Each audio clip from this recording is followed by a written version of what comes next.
So thank you very much for that very warm welcome. If you read the blurb that he sent out, I wasn't sure that I recognised myself, but anyway, it's actually a busy week for me, so I'm delighted to be sharing with you this evening. And in 2 days' time, the current Methodist president is actually visiting Damask and the Lisburn Food Bank, and to talk about the collaboration going on between our Methodist Church, Damask, the Food Bank in Lisburn, and Christians Against Poverty. However, tonight, it's my pleasure just to share with you my reflections. I have been retired for 10 years from the research role I had in agriculture, based at Hillsborough and Queen's University, but I still kept an active interest and still working on some projects, helping farmers to do with clean water on farms and that sort of thing. So I'm going to share my screen now, hopefully, and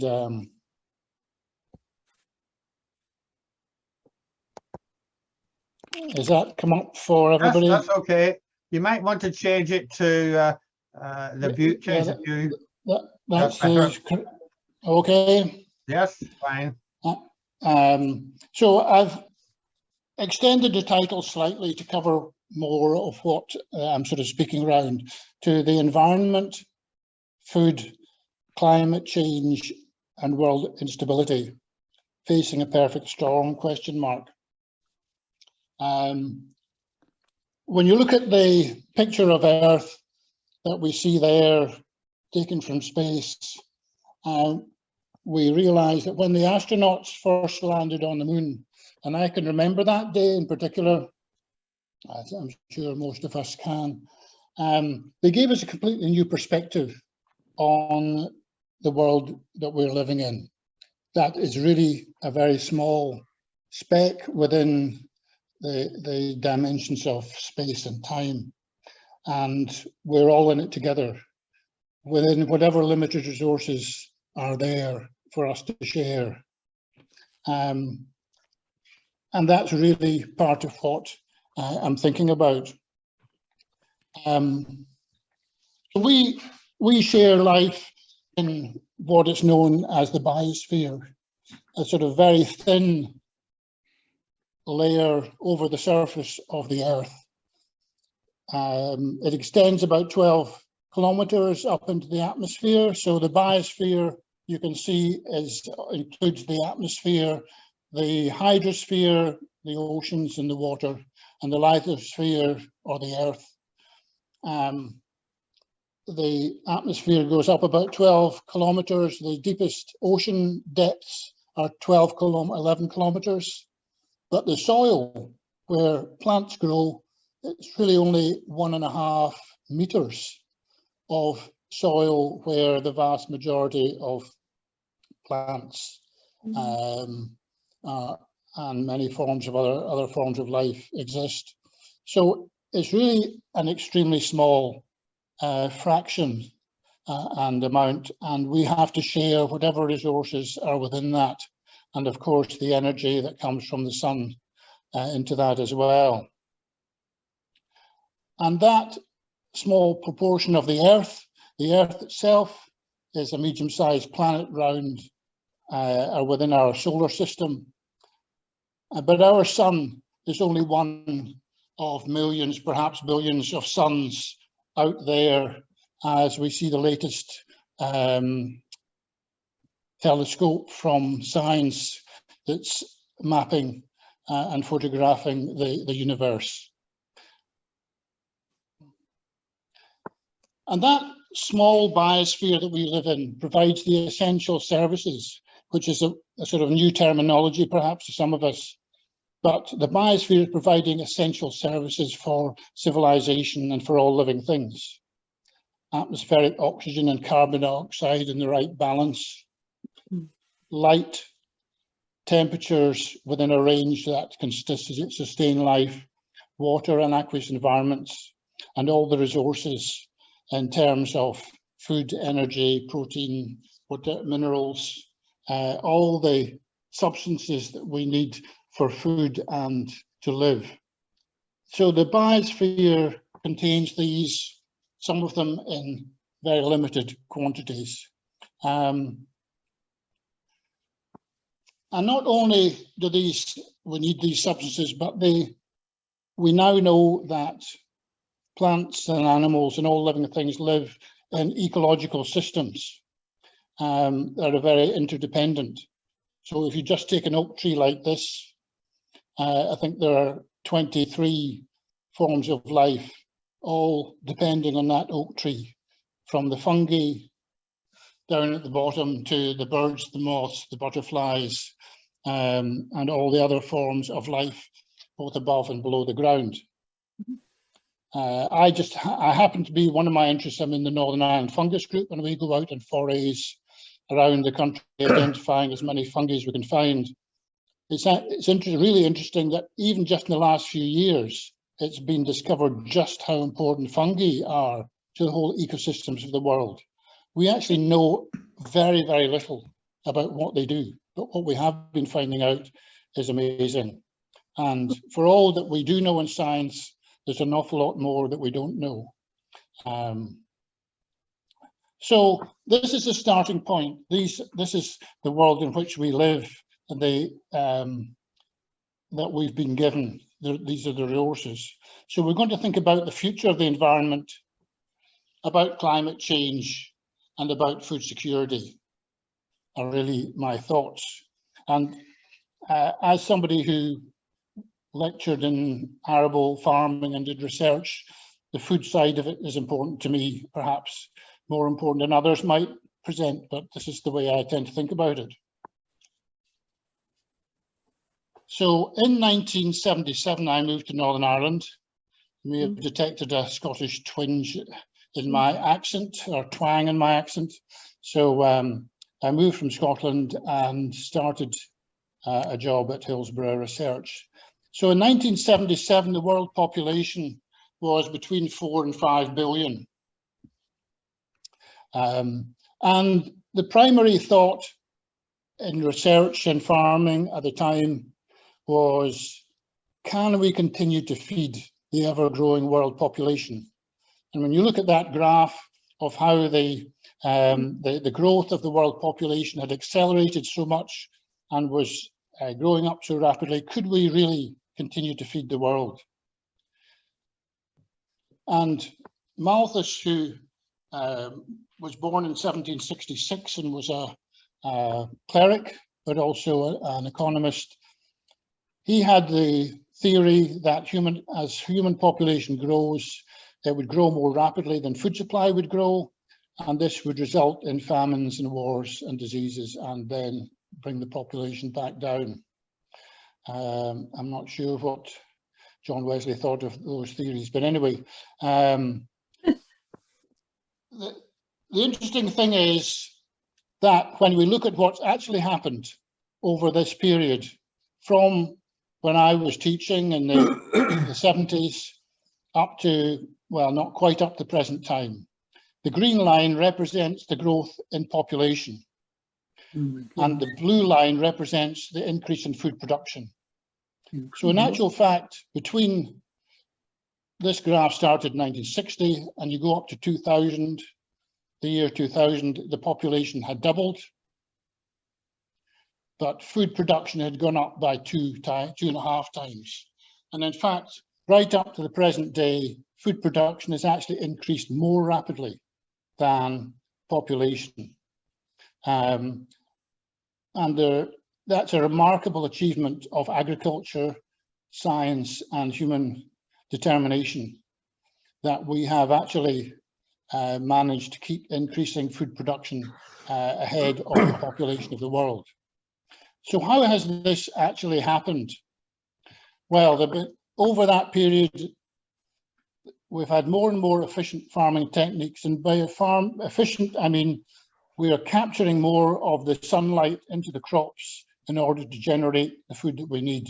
So farming has become more efficient at capturing energy and turning it into food. We've had a green revolution at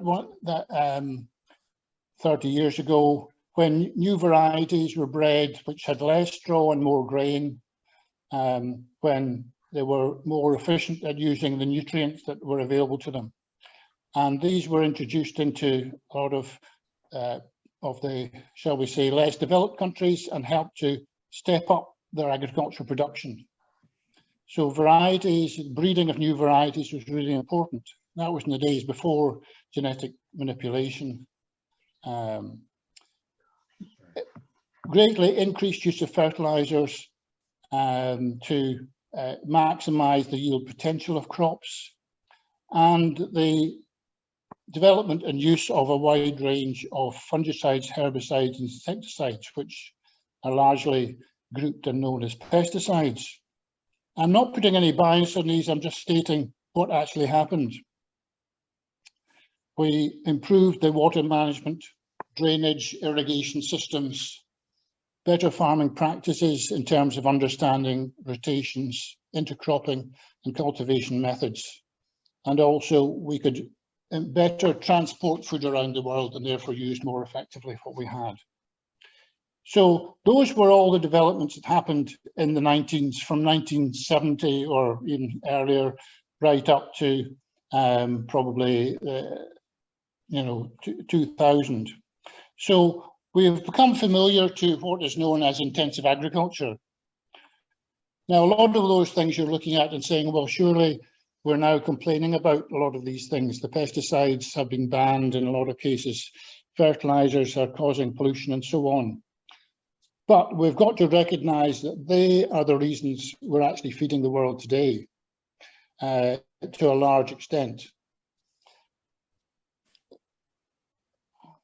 That's interesting. Sorry, I've just gone out of that accidentally.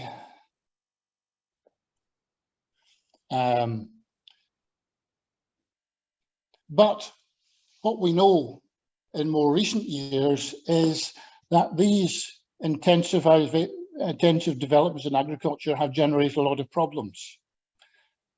That adding a lot of fertilizer to soil and more intensive crops and mechanization have reduced soil fertility. They've destroyed organic matter in soils and reduced the structure, so soils can become more easily eroded. So we're seeing soil loss and reduction in yields. That from the time of Rachel Carson's book, The Silent Spring, when the effect of pesticides on the top of the food chain was so clearly demonstrated, we've recognized the very damaging effect that many pesticides can have. And so they've become much more restricted in use. We've seen phosphates and nitrates getting into watercourses. And even in the news yesterday, there was areas in England where, or was it from Wales, just around the border with England, where high phosphate levels in water is meaning that they can't have as many housing development as they would like, and so on. Concerns over animal welfare, the whole issue of genetically modified crops.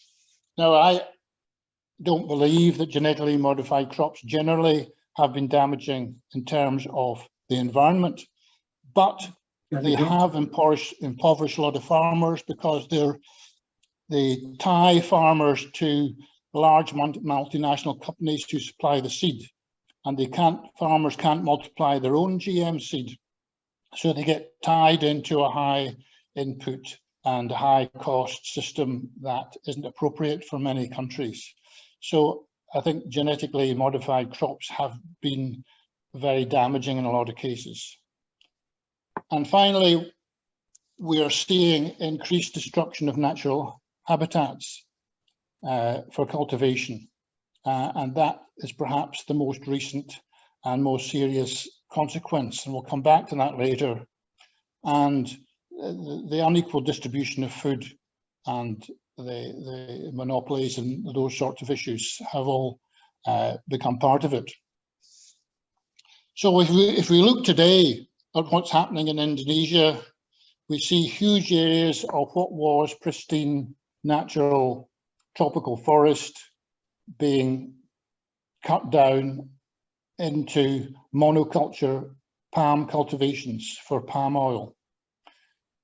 And if we look at the countries where palm oil is actually generated or made, we see that Indonesia and Malaysia produce 85% of the world's palm oil production. Now, of course, it's been a move away from animal fat to vegetable fat, which we see is much healthier across the world. And so palm oil is in big demand. It can be turned into biodiesel as well. And it goes into a lot of baking products and so on. So the huge demand for palm oil is leading to that destruction in Indonesia and Malaysia. The other area we have big concerns for, of course, is Brazil, where we see the Brazilian Amazonian rainforest being destroyed at an astonishing rate. Now, why is that happening? And one article I read was saying that the reason was the huge demand for beef in Brazil. Now, Brazil is one of the biggest exporters of red meat in the world, but it's also one of the biggest consumers of red meat in the world. And so we'll have to ask ourselves, now it's not the only reason the rainforest is going down, because the huge area has been turned into soybean production. With the move away from red meat in many nations, or from other meats as well, there's an increased demand for soya for human consumption. So you buy your soya milk and soya protein made into various imitations of meat.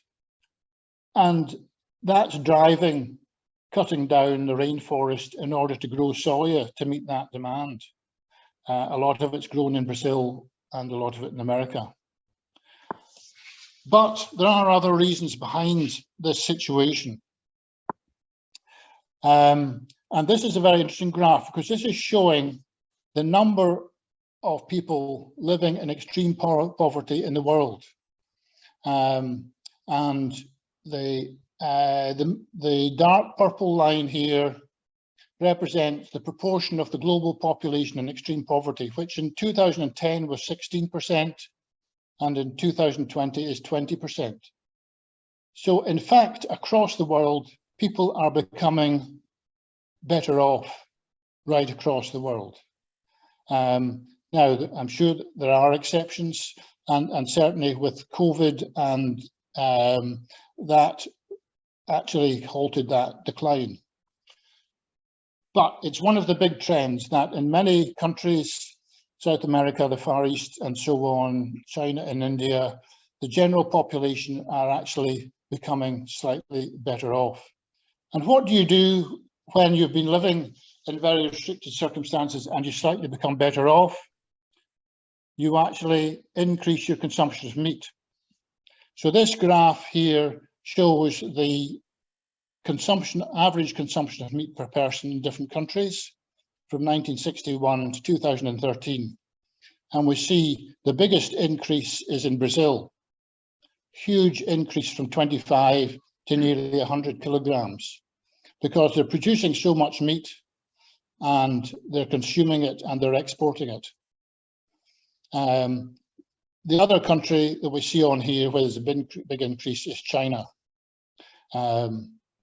Now, India is a completely different case because of the fact that meat is not generally part of the diet at all, and for their own religious reasons and so on. Kenya has not seen much of a change, but the US and the UK, we're starting to see the figures coming down, and Canada. So in these countries, meat consumption is reducing, but in other countries where they're moving out of poverty to a greater extent, the demand for meat is increasing. And that, I think, is an issue people maybe don't realize. If we look at the top meat-eating countries, we see that Australia tops the list, even ahead of the United States. Israel, Argentina, Uruguay, Brazil are the countries where there's the biggest meat consumption. We are not even on the list there.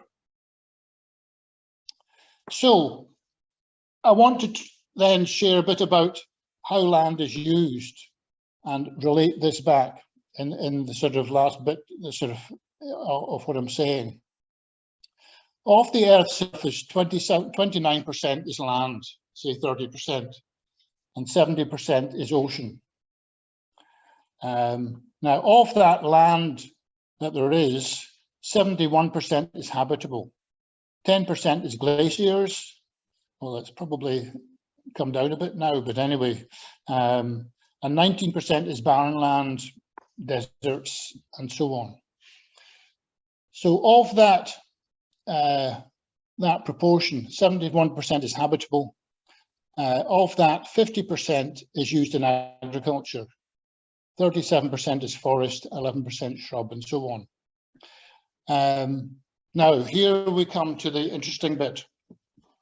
What is that agricultural land used for? 77% of that land in agriculture is used for livestock production, and 23% is used for crop production. And of that 23%, a substantial proportion is producing crops that are then fed to animals.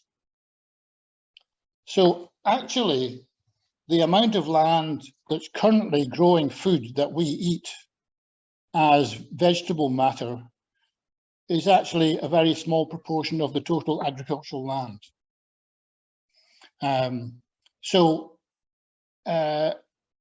If we look at the calorific food that we eat, 83% of that is plant-based calories. So that's starch, you're talking about grain, potatoes, that sort of thing. And it's coming from quite a small area, proportion of the agricultural land. 17% of our energy is coming from livestock, but that livestock is occupying 77% of the land. So those are some of the figures. And if you go to protein, we see that 67% of our protein we eat is coming from plants and 33% from meat and dairy.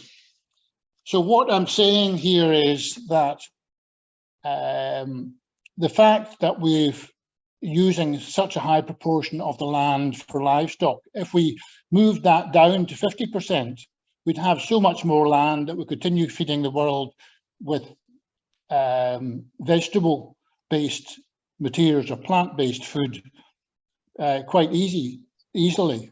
The problem is that so many people want to eat meat-based products. I'm not saying there's anything wrong with eating them, and there may be health reasons, plus and minus, and all of those sorts of things, but just in terms of maintaining the world's food supply. All of this still also applies to Europe. Of the grain crop grown in the EU, all the wheat, all the barley, all the oats that we grow, 62% is used as animal feed, 23% feeds people, and 12% is used for producing biofuel. I'm going to skip over this bit. It's about the efficiency of feed conversion, but beef is very inefficient. It takes 25 kilograms of food to produce 1 kilogram of beef, but it takes 4.5 kilograms of food to produce 1 kilogram of chicken. Now you may say, what about Northern Ireland? And for those from the Republic, the figures are similar. If you go back 100 years, 150 years, we were growing huge areas of crops, mostly oats and potatoes, but 250,000 hectares compared with the total crop area of 20,000 now. Most of those oats were going to feed horses, so they were actually a form of renewable energy. So we could actually grow a lot of renewable energy if we wanted to. So all of those issues are there linked to human population and the effect we're having to grow food and damaging the environment in many ways. And many species are threatened because of that. I'll not go into that either because my time's virtually up. So finally, after all of that, we come to global warming. It's only been recognized in the last 20, 30 years. And it's really on top of all the factors we've already been talking about, we've got global warming. And it's resulting in all the things we're aware of: sea levels, weather events, declines in species, threats to all the services. And I'll never forget being in a mud hut in Ethiopia about 5 years ago, in a very remote area. Now this looks quite sophisticated, but it is actually a mud hut. And these are the local farmers, and a group of us were there learning about how they're farming. And they sat and said to us, "How is climate change affecting you?" And we were just so embarrassed, because we had to say, it's our lifestyle that's giving you the problems caused by global warming. You've got less rainfall, more erratic rainfall, difficulty growing your crops because of our lifestyles. And that was a very salutary lesson for us. They were wonderful people. They served us absolutely delicious baked potatoes that they grew themselves high up in Ethiopia. And, you know, it was amazing. So the global emissions that we see, and this is reasonably up to date, we are seeing declines in global gas emissions from the EU, United States, but huge increases from China and also Asia Pacific regions. We have still a big problem to address this. And going back to the graph here, human population going up at that rate, food population production is increasing, but global gas emissions are going up even faster than either of those. Those gases, the emissions are coming from the fossil fuel side to a large extent, so that the energy going into industry, transport and buildings is very significant. 16% global emissions from transport, 17.5% from buildings, and 18% from agriculture. So it's in there, but only 6% coming from livestock. And even with all the methane they produce, which is extremely potent as a greenhouse gas, it's not actually as big a factor as transport and buildings and industry, but it's certainly something that we could help to reduce. So climate change is added on top of the factors already mentioned, and now we've got the effects of the Ukraine war. And it's helped us to realize how fragile all these relationships are, that the ecosystem, you might say, of the world's food production and the environment that we live in has been upset by the breaking of trade routes and markets and trading and so on, and supplies. We know that in the news tonight, they were saying the price of sunflower oil is shot up as, and we see that maize is also a big export from Ukraine.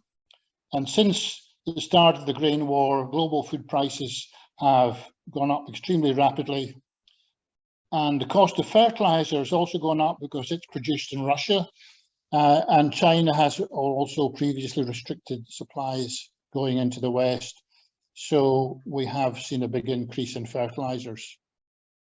So in conclusion, and I'm sorry if we're going slightly over my time, we are having increasingly severe effects on many different aspects of the natural world. The most far-reaching of these is climate change, but you know, there are all these other factors as well. And the global warming will degrade many of the services that the biosphere currently maintains within tolerable limits. And where national interests are threatened by these changes, this will lead, I believe, to less political and financial stability, even more than we're currently seeing, and increased human migration and conflicts. So actions that are taken now by governments, industry, agriculture, and individuals can make significant contributions to reducing global warming and to the scale of its effects. Thank you.